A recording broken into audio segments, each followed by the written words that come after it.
Hey everyone, welcome back. This exercise is brought to us by Dr. Jen. Dr. Jen is a runner. I am not, and this is more of a runner and walker inspired exercise. And when she introduced this to me and we kind of began working through the biomechanics of what's going on here, I became more intrigued, and so I definitely wanted her help in passing this exercise on to you.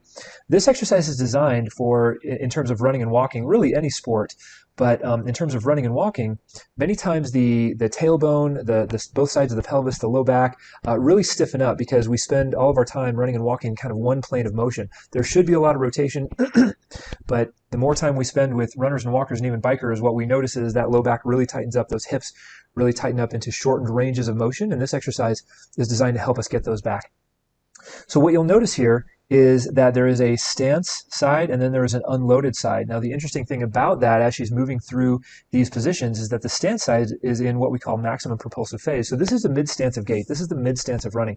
This is where you're going to have a lot of stability, not just at the hip, but through the sacrum, through the sacro-iliac joint, and that's going to create more stiffness even at the lower back on that side.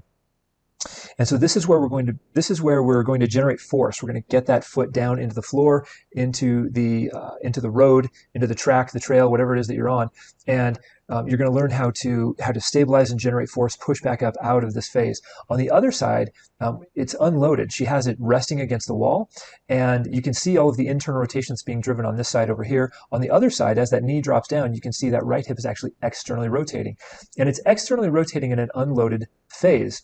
We're not, even though the foot is behind us, we're not really in a push-off phase. Push-off is getting ready to happen on this side because we're loading that stance phase. On the other side, this would be more likened to the early stance phase of gait. So imagine your foot coming out in front of you and that heel striking as you put your foot on the ground. What that means is there's going to be a lot more mobility on that side just inherently because your body has to be ready to absorb and receive force. So as that hip drops down, you're going to get a lot of mobility through that right sacro-iliac joint, through that right pelvis. And on this side's going to be much more stable. That sacro-iliac joint is going to be pretty much really compressed and tight. And so she's improving and she's exploring internal rotation, increasing mobility in the presence of a very tight left side. So I think this is a phenomenal way to loosen up, especially if you do a lot of running and walking.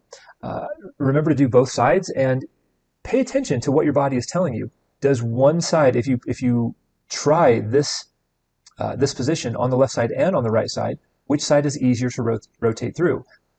Can you drive that unloaded side, that knee on that unloaded side, can you drive that more toward the floor, more toward the ground?